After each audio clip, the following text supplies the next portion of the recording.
Hindi lamang ang mga nicho sa sementeryo ang dinadagsa ng mga tao para dalawin ang mga namayapang mahal nila sa buhay tuwing undas, kundi maging ang mga kulumbari o ang lugar kung saan inilalagak ang mga abo ng namayapa. Sa halip na tradisyonal na sinisindihang kandila ang itinitirik para sa ating mga namayapang mga mahal sa buhay, ay e-candles na lamang ang ginagamit sa loob ng kalumbari. Silipin natin ito sa report ni Eunice Samonte. Ngayong panahon ng pag-alaala sa mga mahal natin sa buhay na namayapa, unti-unti na rin nagdadagsaan ng mga tao sa kanya-kanyang puntod ng yumaong kamag-anak.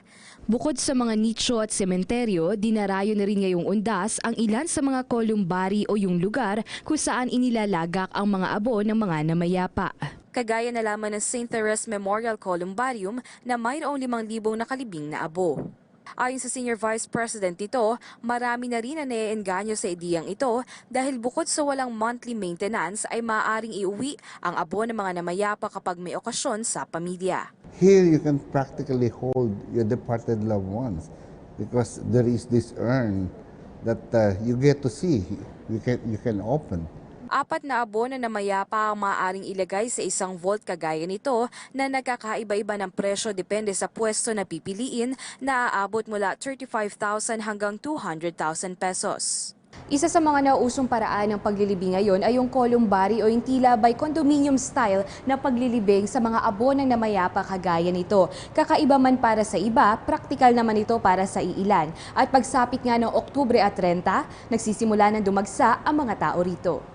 Mayroon ring mga e-candles upang maiwasan ang pagkulob sa loob. Nagsasagawa rin ng misa kada buwan upang di maramdaman ang pagkawalay sa mahal sa buhay. Matatandaang bago mag-undas ay nagpalabas na rin ng simbahan ng pahayag ng kanilang pagtutol sa pagsaboy ng mga abo sa dagat. Sa pamamagitan ng columbari, maaari nang makasama ang mahal sa buhay nang hindi kinakailangan sumunod sa hukay. Isa lamang ito sa mga paraan upang kahit papano ay di maramdaman ang pagkawalay sa ating mga kamag-anak na namayapa. Para sa PTV News, Eunice Samonte.